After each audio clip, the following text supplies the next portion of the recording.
हौगिबा मार्च की तांग तरा नोमाइजिंग की नुमिदांगदा असम की कैबिनेट मिफमदा लौबी की वारेप मैतई मयेकना असमदा लैरिबा मणिपुरी आंगांसिंग हाइबदी प्राइमरी थाक्तगी लाइरिक लाइसु तंबदा लैजरंबा हानगी मयेक अदुदगी ओंथोगा मैतई मयेकता चटनबा जारगनी हाइबा अयाबा पिबिरक्किबगीदमक्ता अहानबदा असमदा खुंदा लैतादुना लैजरिबा मणिपुरी फुरुप अखोय अपुंबना लोइना सीएसओ कयामुक मिंग पंदना हाइरबदा माइफा आमसु मणिपुरी साहित्य परिषद इमा मैरा पाइबी अमसुंग अखोयगी लखीपुरदा लैजरिबा अखोयगी चनुरा अखोयगी चनुरा खोरजैरूप अदुगगी अखोयगी सुनीता की वुमेन एक्शन कमिटी ना चिंबा अखोयगी लुप कयामुकना ngasiदी असम की इकाई खुमनबदा मतिक चारबा डॉक्टर हिमंत बिश्व शर्मा बु अवांग थाकता थागतपा फोंदोकचै मदुगी दमक्ता ngasiगी फमिबा फमसिगी ममांगदसु लुप कयामुक्तगी इंडिविजुअल कयामुक्तगिसु थागतपा फोंदोखरबनी अदुबु ngasiदी अहलमन लाई गुरु खंग हैरबा ओजा मयाम MLPCC की मिफम मसिदा लाक्पिदुना अखोय नुंगाइबा फोंदोकबगी मिफम अमा फमजबनी असेंगा यामना नुंगाइबा वाफमनी मसिदा असम सरकार त नतना असम की इकाई खुमनरबा मुख्यमंत्री श्री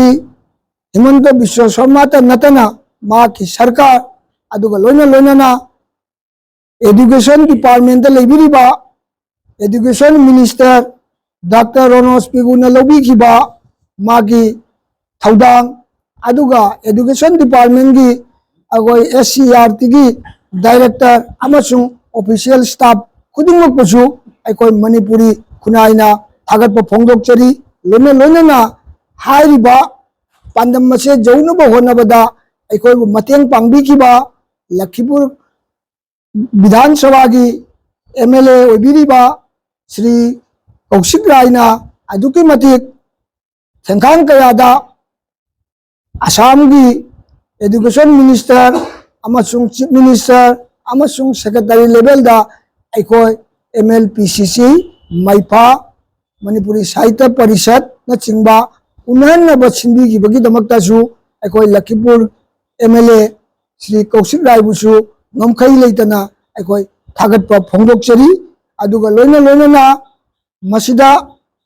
हाइबा पांडम से फंगनबगी दमक्ता वाबीखिबा अखोयगी इचा इनाव नहारोन कयामुकना चेन चोंगदुना नोंजु नुंसा खाक्तना मखोयना तौबीखिबा सिग्नेचर कैंपेन कया तौखिबा अखोयगी लखीपुरगी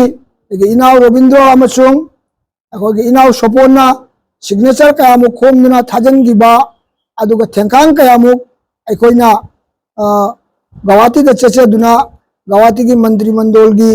अखोयगी मंत्री सिंह उन्नदुना वारी साजकिबदा सेन की मतेंग पिबिरक्किबा लौसिंग की मतेंग पिबिरक्किबा थौना पांगल हापिरक्किबा अखोयगी अहलमन लाई गुरु खुदिंगमक की मफमदा हन्ना MLPCC की माइगैदगी तौबिमल खंगबदो अखोय फोंदोकचरी अदुगा लोइना ngasi simak अखोयना MLPCC की अथुबा मिफम कौजबगी मरमदी अखोय अथुबा मतमदा मांगदा लाकदोरिबा एसोसिएट ऑफिशियल लैंग्वेज अमसुंग मयेक की मतांग असिदा सरकारना पाइखत पिरकदबा अमसुंग अखोयगी स्कूल सिंगदा अंगांसिंगना लाइरिक तंगदबा लाइरिक लाइसु क्रम हाइना अखोयना मयेक तो ओंदोकपा जाबगी थबक थौरमसे सोयदमक्की सरकारना पाइखलगनी हाइरिबा पाइखलगपसिदा अखोयना करी मतेंग पीबा जाबा असिना चिंबदो ngasiगी मिफमसिदा अखोय खनन नैनगनी हाइबदो अखोय थमजबनी अदुना तसेंगना अमुकसु हन्ना ꯑꯩꯈꯣꯏ ꯑꯩꯅ ꯍꯥꯏꯖꯕꯗ ꯆꯤꯊꯍꯧꯕ ꯅꯥꯟꯊꯍꯧꯕ ꯀꯌꯥꯃꯨꯛ ꯂꯩꯔꯒꯁꯨ ꯃꯗꯨ ꯉꯥꯛꯄꯤꯒꯅꯦꯅ ꯈꯜꯂꯤ ꯑꯗꯨꯒ ꯑꯔꯣꯏꯕꯗ ꯑꯩꯅ ꯃꯁꯤꯃ ꯊꯝꯖꯅꯤꯡꯉꯤ ꯑꯩꯈꯣꯏꯒꯤ ꯂꯩꯖꯔꯤꯕ ꯑꯩꯈꯣꯏꯒꯤ ꯂꯛꯈꯤꯄꯨꯔ ꯑꯣꯟꯂꯥꯏꯟ ꯑꯃꯁꯨꯡ ꯉꯁꯤꯃꯛ ꯂꯧꯔꯤꯕ ꯑꯩꯈꯣꯏꯒꯤ ꯏꯅꯥꯎꯁꯤꯒꯤ ꯆꯦꯅꯦꯜ ꯀꯁꯥꯔ ꯗꯥꯏꯔꯤ ꯆꯦꯅꯦꯜ ꯑꯗꯨꯒ ꯑꯩꯈꯣꯏ ꯒꯧꯍꯥꯇꯤꯗ ꯂꯩꯕꯤꯔꯝꯕ ꯑꯩꯈꯣꯏꯒꯤ ꯑꯔꯥꯝꯕꯥꯏꯒꯤ ꯑꯩꯈꯣꯏꯒꯤ ꯏꯅꯥꯎ ꯗꯥꯛꯇꯔ ꯐꯨꯔꯨꯆꯥꯕꯝ ꯕꯤꯔꯃꯅꯤꯒꯤ ꯑꯔꯥꯝꯕꯥꯏꯒꯤ ꯆꯦꯅꯦꯜ ꯃꯈꯣꯏꯁꯤꯡꯁꯤꯅ ꯑꯃꯗ ꯑꯩꯈꯣꯏꯗ ꯑꯗꯨꯛꯀꯤ ꯃꯇꯤꯛ ꯑꯩꯈꯣꯏ ꯃꯇꯦꯡ ꯄꯥꯡꯈꯤꯕꯗꯣ ꯃꯈꯣꯏꯒꯤꯁꯨ ꯆꯥꯎꯔꯕ ꯀꯟꯇ꯭ꯔꯤꯕ꯭ꯌꯨꯁꯟ ꯈꯨꯗꯣꯜꯂꯣ ꯂꯩ ꯍꯥꯏꯕꯗꯣ ꯑꯩ ꯃꯁꯤꯃ ꯐꯣꯡꯗꯣꯛꯆꯅꯤꯡꯉꯤ ꯑꯗꯨꯒ ꯂꯣꯏꯅꯅ ꯃꯁꯤꯗ ꯑꯩꯅ ꯊꯥꯕꯗ ꯋꯥꯠꯍꯧꯔꯕ ꯆꯤꯊꯍꯧꯔꯕ ꯀꯅꯥꯒꯨꯝꯕ ꯑꯋꯥꯠꯄ ꯂꯩꯔꯒꯁꯨ ꯃꯗꯨ ꯈꯨꯗꯤꯡꯃꯛꯁꯤꯡ ꯑꯗꯣ ꯇꯥꯏꯕꯪ ꯃꯤꯑꯣꯏꯕꯅꯤ